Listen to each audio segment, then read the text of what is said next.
প্রিয় দর্শক নমস্কার মু ডক্টর ভবতোষ মণ্ডল আজি ଆପଣମାନଙ୍କ ଉଦ୍ଦେଶ୍ୟରେ କିଛି ନୂତନ ତଥ୍ୟ ଆଲୋଚନା କରିବି। କିପରି ଭାବରେ ଗୋଟିଏ ରୋଗ ଚିକିତ୍ସା ପରେ ତାହା ଅନେକ ସମୟରେ ଭଲ ହେଉଥିଲେ ମଧ୍ୟ ବେଳେବେଳେ ତାହା ସମ୍ପୂର୍ଣ୍ଣ ଭଲ ନ ହୋଇ ବରଂ ସେହି ରୋଗର ଚିକିତ୍ସା ହେତୁ ଆହୁରି ଅନେକ ନୂତନ ରୋଗର ସୃଷ୍ଟି କରୁଛି। ଗୋଟିଏ ସରଳ ରୋଗୀ କିପରି ଭାବରେ ଗୋଟିଏ ଜଟିଳ ରୋଗୀରେ ପରିଣତ ହେଉଛି ଆସନ୍ତୁ ଜାଣିବା। ଯେତେବେଳେ ଜଣେ ସୁସ୍ଥ ଲୋକ ରୋଗରେ ପଡ଼ୁଛନ୍ତି ସେ ଡାକ୍ତରଙ୍କ ପାଖକୁ ଯାଉଛନ୍ତି ଚିକିତ୍ସା ପାଇଁ। ଡାକ୍ତର ବାବୁ ତାଙ୍କ ପରାମର୍ଶ ଅନୁସାରେ ସେ ବିଭିନ୍ନ ପ୍ରକାର ପରୀକ୍ଷା କରି ଔଷଧ ଆଣି ସେବନ କରୁଛନ୍ତି। ତାହାଦ୍ୱାରା ତାଙ୍କୁ ଉପଶମ ମଧ୍ୟ ମିଳୁଛି। ମାତ୍ର ବେଳେବେଳେ କିଛି ଦିନ ସୁସ୍ଥ ରହିବା ପରେ ପୁଣି ସେହି ରୋଗଟି ଫେରି ଆସୁଛି। କେବଳ ସେତିକି ନୁହେଁ, ଅଧିକାଂଶ ସମୟରେ ଦେଖାଯାଏ ଯେ ସେହି ପୁରୁଣା ରୋଗ ଲକ୍ଷଣ ସହିତ ଆହୁରି ନୂତନ ଅନେକ ରୋଗ ତାଙ୍କଠାରେ ଦେଖାଯାଉଛି। ତେଣୁ ସେ ପୁଣି ଡାକ୍ତରବାବୁଙ୍କ ପାଖକୁ ଯାଉଛନ୍ତି। ଡାକ୍ତରବାବୁ ପୁଣି ବିଭିନ୍ନ ପରୀକ୍ଷା ପାଇଁ ପରାମର୍ଶ ଦିଅନ୍ତି।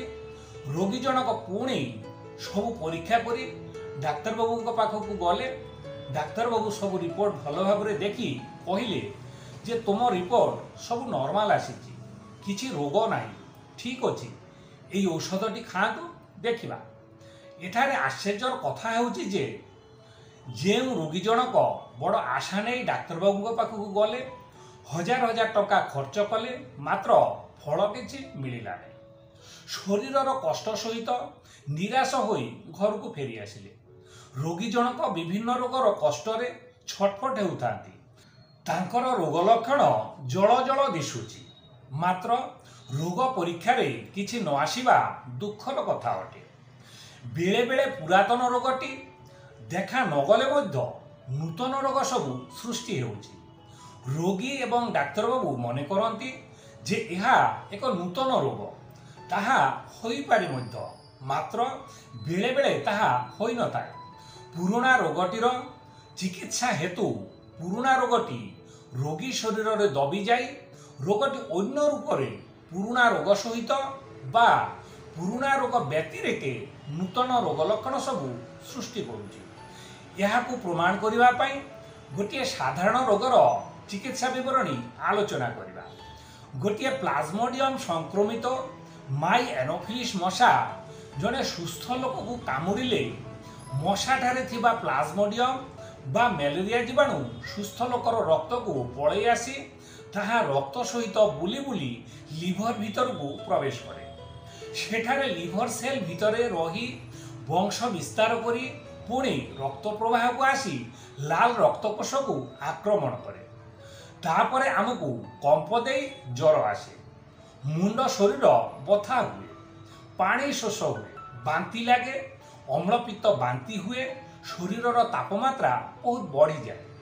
କିଛି ସମୟ ପରେ ଶରୀରରେ ଝାଳ ବାହାରେ ଓ ଜ୍ୱର ଛାଡ଼ିଯାଏ। ଏପରି ଅବସ୍ଥାରେ ଡାକ୍ତରଙ୍କ ପାଖକୁ ଗଲେ ଡାକ୍ତରବାବୁ ରକ୍ତ ଆଦି ପରୀକ୍ଷା କରିବାକୁ ପରାମର୍ଶ ଦିଅନ୍ତି। ପରୀକ୍ଷା ରିପୋର୍ଟ ଦେଖି ଡାକ୍ତରବାବୁ ମ୍ୟାଲେରିଆ ବା ଅନ୍ୟ କ'ଣ ରୋଗ ଅଛି ବୋଲି କହନ୍ତି। ଯଦି ମ୍ୟାଲେରିଆ ଥାଏ ତେବେ ସେହି ଜୀବାଣୁକୁ ମାରିବା ପାଇଁ ବା ତାର ବଂଶ ବିସ୍ତାର ରୋକିବା ପାଇଁ ବିଭିନ୍ନ ପ୍ରକାର ଆଣ୍ଟିମ୍ୟାଲେରିଆଲ ଡ୍ରଗ ଦେଇଥାନ୍ତି। ଏହି ଆଣ୍ଟିମ୍ୟାଲେରିଆଲ ଡ୍ରଗ ଦ୍ୱାରା ଜୀବାଣୁ ଗୁଡ଼ିକ ମରିଯାଏ ଏବଂ ରୋଗୀର ଜ୍ୱର ଛାଡ଼ିଯାଏ। ମାତ୍ର ସବୁବେଳେ ତାହା ହୁଏ ନାହିଁ। ବେଳେବେଳେ ଏହି ଡ୍ରଗ ଦ୍ୱାରା ଜୀବାଣୁ ଗୁଡ଼ିକ ସବୁ ମରନ୍ତି ନାହିଁ, କେବଳ କିଛି ଦିନ ପାଇଁ ଶାନ୍ତ ହୋଇଯାଏ। ଆଉ ବେଳେବେଳେ ଏହି ଡ୍ରଗରୁ ନିଜକୁ ବଞ୍ଚେଇ ରଖିବା ପାଇଁ ଜୀବାଣୁ ଗୁଡ଼ିକ ଲିଭର ସ୍ପ୍ଲିନ୍ ପରି ସୁରକ୍ଷିତ ସ୍ଥାନରେ ଲୁଚି ଯାଆନ୍ତି। ଥରେ ଏହି ଗ୍ଲାଣ୍ଡ ଭିତରେ ଲୁଚି ରହିଗଲେ ଜୀବାଣୁ ଗୁଡ଼ିକୁ ଚିହ୍ନଟ କରିବା ବା ମାରିବା ସମ୍ଭବ ହୁଏ ନାହିଁ। ଲୁଚିଥିବା ସ୍ଥାନରେ ବଂଶ ବିସ୍ତାର ନ କଲେ ମଧ୍ୟ ସେହି ଗ୍ଲାଣ୍ଡ ଗୁଡ଼ିକୁ ସୁସ୍ଥ ଭାବରେ କାର୍ଯ୍ୟ କରିବାକୁ ଦିଏ ନାହିଁ। ଫଳରେ ଆମ ଶରୀରର ବିଭିନ୍ନ କାର୍ଯ୍ୟ ପାଇଁ କ୍ଷରଣ ହେଉଥିବା ବାୟୋକେମିକାଲ୍ସ ଠିକ୍ ଭାବରେ କ୍ଷରଣ ହେଉନଥିବାରୁ ବାୟୋକେମିକାଲ୍ସର ଅଭାବ ବା ଅଧିକ ହେତୁ ଶରୀରରେ ବିଭିନ୍ନ ପ୍ରକାର ସମସ୍ୟା ସୃଷ୍ଟି ହୁଏ। ଯେପରି লিভর ଆମ ଶରୀର ପାଇଁ 500 ଠାରୁ ଅଧିକ କାର୍ଯ୍ୟ କରିଥାଏ। ଯଦି ଏହି ଜୀବାଣୁ লিভর ଭିତରେ ରହି লিভর କାର୍ଯ୍ୟରେ ବାଧା ସୃଷ୍ଟି କରେ ତେବେ ଆମ ଶରୀରରେ ଅସଂଖ୍ୟ ସମସ୍ୟା ସୃଷ୍ଟି ହେବ, ଯାହା ଆମେ କଳ୍ପନା ମଧ୍ୟ କରିପାରିବୁ ନାହିଁ। ପୁଣି ସେହି ସମସ୍ୟାର କାରଣ ଆମେ ଯେତେ ଖୋଜିଲେ ମଧ୍ୟ ପାଇପାରିବୁ ନାହିଁ। ଯେତେ ଟେଷ୍ଟ କଲେ ମଧ୍ୟ ସେହି ଜୀବାଣୁର ଉପସ୍ଥିତି ଜାଣି ହେବ ନାହିଁ। ମାତ୍ର ଲକ୍ଷଣ ମାଧ୍ୟମରେ ଜୀବାଣୁର ଉପସ୍ଥିତି ଭଲ ଭାବରେ ଜାଣି ହେବ। ସେହି ଲକ୍ଷଣ ସବୁ ନେଇ ଡାକ୍ତରଙ୍କ ପାଖକୁ ଗଲେ ଡାକ୍ତର ବାବୁ ବିଭିନ୍ନ ପ୍ରକାର ପରୀକ୍ଷା ପାଇଁ ଉପଦେଶ ଦେଇଥାନ୍ତି। ମାତ୍ର ସେଥିରେ ସେପରି କୌଣସି ସନ୍ତୋଷଜନକ ଫଳ ମିଳେ ନାହିଁ, କାରଣ ସେହି ଜୀବାଣୁ ଗୁଡ଼ିକ ରକ୍ତରେ ନଥାଇ ଗ୍ଲାଣ୍ଡ ଭିତରେ ରହିଥାଏ। ଏହି ଜୀବାଣୁ ଗୁଡ଼ିକ ସେଠାରେ ଦିନେ ବା 2 ଦିନ ନୁହେଁ, ବର୍ଷ ବର୍ଷ ଧରି ସେଠାରେ ବଞ୍ଚି ରହି ରୋଗୀର ଶରୀରରେ ବିଭିନ୍ନ ପ୍ରକାର ସମସ୍ୟା ସୃଷ୍ଟି କରିବାକୁ ସକ୍ଷମ। ରୋଗୀ ମନେ କରେ ଯେ ତାଙ୍କୁ ମ୍ୟାଲେରିଆ ହୋଇଥିଲା ବହୁତ ବର୍ଷ ହେଲାଣି, ତେଣୁ ତାର କୁପ୍ରଭାବ ତାଙ୍କ ଶରୀରରେ ଆଉ ନାହିଁ। ମାତ୍ର ତାହା ସତ ନୁହେଁ।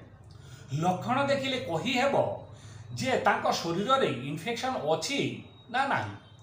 ଯଦି ତାଙ୍କ ଶରୀରରେ ମ୍ୟାଲେରିଆ ଜୀବାଣୁ ରହିଥିବେ ତେବେ ମ୍ୟାଲେରିଆର ଲକ୍ଷଣ ଯେପରି ମୁଣ୍ଡ ବଥା, ମୁଣ୍ଡ ଓଜନିଆ ଲାଗିବା, ବାନ୍ତିଆ ବାନ୍ତିଆ ଲାଗିବା, ଅମ୍ଳପିତ୍ତ ବାନ୍ତି ହେବା, ଅଳ୍ପ ଥଣ୍ଡାରେ ଥଣ୍ଡା ଧରିବା, ଥଣ୍ଡା କାଶ ନ ଛାଡ଼ିବା, ଛିଙ୍କ, କାଶ, ଶରୀର ଗୁଳାବିନ୍ଧା ହେବା, ଦେହ ଶୀତେଇ ଉଠିବା, ଜ୍ୱର ନଥାଇ ମଧ୍ୟ ଜରୁଆ ଜରୁଆ ଲାଗିବା, ଅଯଥାରେ ଶରୀରରୁ ହଠାତ୍ ଝାଳ ବାହାରିବା, ଏହି ଲକ୍ଷଣ ଗୁଡ଼ିକ ରୋଗୀ ଶରୀରରେ ବେଳେବେଳେ ବା ସବୁବେଳେ ଦେଖାଯାଇପାରେ।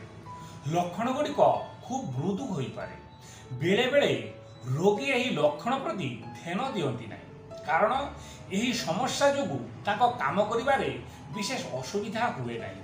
ପୁଣି ସବୁ ଲକ୍ଷଣ ସମସ୍ତଙ୍କଠାରେ ସମାନ ଭାବରେ ମଧ୍ୟ ପ୍ରକାଶ ପାଏ ନାହିଁ। ଏଗୁଡ଼ିକ ଥିଲା ମ୍ୟାଲେରିଆ ଜୀବାଣୁଜନିତ ଲକ୍ଷଣ। ମ୍ୟାଲେରିଆ ସପ୍ରେସନ୍ ହେତୁ ଆହୁରି ବିଭିନ୍ନ ଲକ୍ଷଣ ରୋଗୀଠାରେ ଦେଖାଯାଏ, ଯେପରି ଥଣ୍ଡା ଧରିବା, ଥଣ୍ଡା ନ ଛାଡ଼ିବା, ଶୁଖିଲା କାଶ, ଏଲାର୍ଜି ଜନିତ ଶ୍ୱାସକଷ୍ଟ, ବିଭିନ୍ନ ପ୍ରକାର ଚର୍ମ ରୋଗ, ଇଣ୍ଡାଇଜେସନ୍, ଖାଦ୍ୟରେ ଅରୁଚି, ପେଟରେ ପ୍ରବଳ ବାୟୁ ସୃଷ୍ଟି ହେବା, ପ୍ରବଳ ଏସିଡ୍, ଛାତି ତଣ୍ଟି ଜଳାପୋଡ଼ା, ଖାଦ୍ୟନଳୀରେ ଘା, କନଷ୍ଟିପେସନ୍, ବାରମ୍ବାର ଝାଡ଼ା, ଶରୀର ଶୁଖିଯିବା, ଏନିମିଆ, ସିକଲ ସେଲ୍ ଏନିମିଆ, ଅନିଦ୍ରା, ଚିଡ଼ଚିଡ଼ା ସ୍ୱଭାବ, ଶରୀର କଳା ପଡ଼ିଯିବା, ଜଣ୍ଡିସ୍, ହେପାଟୋମେଗାଲି, ସ୍ପ୍ଲିନୋମେଗାଲି, ଏସାଇଟିସ୍, ଫ୍ୟାଟି ଲିଭର, ଚୁଟି ଝଡ଼ିବା ଇତ୍ୟାଦି। କନଷ୍ଟିପେସନ୍ ହେତୁ ଅର୍ଶ, ମଳକଣ୍ଟକ ପରି ରୋଗ ସୃଷ୍ଟି ହୁଏ। লিভর সমস্যা হেতু রক্তরে অধিক কোলেস্টেরল, লো ইম্ୟୁନିটি অর্থাৎ শরীরর রোগ প্রতিষেধক শক্তি কমিযাଏ। ପରିସ୍ରାରେ ବାରମ୍ବାର ଜଳାପୋଡ଼ା ହୁଏ। ଏହି ସବୁ ସମସ୍ୟାର ଚିକିତ୍ସା କଲେ ମଧ୍ୟ ଭଲ ହୁଏ ନାହିଁ। କିଛି ଦିନ ଆରାମ ଲାଗିବା ପରେ ପୁଣି ରୋଗ ଫେରିଆସେ। ଏବେ ଦେଖନ୍ତୁ, ଯେଉଁ ରୋଗୀଟି କେବଳ ମ୍ୟାଲେରିଆ ଚିକିତ୍ସା ପାଇଁ ଡାକ୍ତରଙ୍କ ପାଖକୁ ଯାଇଥିଲା ସେତେବେଳେ ତାଙ୍କ ଶରୀରରେ କେତେ ସମସ୍ୟା ଥିଲା, ଆଉ ବର୍ତ୍ତମାନ ତାଙ୍କ ପାଖରେ କେତେ ସମସ୍ୟା ଅଛି। ପୁଣି ଏହି ନୂତନ ସମସ୍ୟାର ସମ୍ପୂର୍ଣ୍ଣ ସମାଧାନ ମଧ୍ୟ ହୋଇପାରୁନାହିଁ। ପ୍ରିୟ ଦର୍ଶକ, ଧୂଆ ବାହାରୁଛି ଅର୍ଥାତ୍ ନିଆଁ ନିଶ୍ଚୟ ଅଛି, ଅର୍ଥାତ୍ ରୋଗ ଲକ୍ଷଣ ଅଛି ମାନେ ରୋଗୀ ଶରୀରରେ ସମସ୍ୟା ଅଛି। ପରୀକ୍ଷା ରିପୋର୍ଟରେ କ'ଣ ବାହାରିଲା ତାହା ବଡ଼ କଥା ନୁହେଁ। ତେଣୁ ହୋମିଓପାଥିକ୍ ଚିକିତ୍ସା ଶାସ୍ତ୍ର ଅନୁସାରେ ଏହି ସବୁ ଜଟିଳ ସମସ୍ୟା ଅତି ସହଜ, ସରଳ ଓ କମ୍ ଖର୍ଚ୍ଚରେ କେବଳ ଗୋଟିଏ ଚିକିତ୍ସା ଦ୍ୱାରା ସବୁଦିନ ପାଇଁ ଭଲ ହୋଇଯିବ। ଏକଥା କହି ମୁଁ କାହାରିକୁ ଭ୍ରମିତ କରୁନାହିଁ। ମୋର ଉଦ୍ଦେଶ୍ୟ, ଯେଉଁ ରୋଗୀମାନେ ବିଭିନ୍ନ ପ୍ରକାର ଜଟିଳ ସମସ୍ୟାରେ ଭୋଗୁଛନ୍ତି, ବିଭିନ୍ନ ପ୍ରକାର ପରୀକ୍ଷା କରି ରୋଗ ଜାଣିପାରୁନାହାନ୍ତି, ସେମାନଙ୍କ ମୁହଁରେ ହସ ଫୁଟାଇ ପାରିଲେ ମୁଁ ଆତ୍ମସନ୍ତୋଷ ଲାଭ କରିବି। ଏପରି ଗୋଟିଏ ବା ଦୁଇଟି ନୁହେଁ, ଦୀର୍ଘ 30 ବର୍ଷ ଧରି ଅସଂଖ୍ୟ ରୋଗୀଙ୍କୁ ମୁଁ ସୁସ୍ଥ କରିବାକୁ ସକ୍ଷମ ହୋଇଛି। ଏହି ରୋଗୀମାନଙ୍କ ପାଇଁ ଗୋଟିଏ ଖୁସିର କଥା ହେଉଛି ଯେ ସେହି ରୋଗୀମାନେ ରୋଗ ସମସ୍ୟା ବା ଚିକିତ୍ସା ପାଇଁ ମୋ ପାଖକୁ ଆସିବା ଦରକାର ନାହିଁ।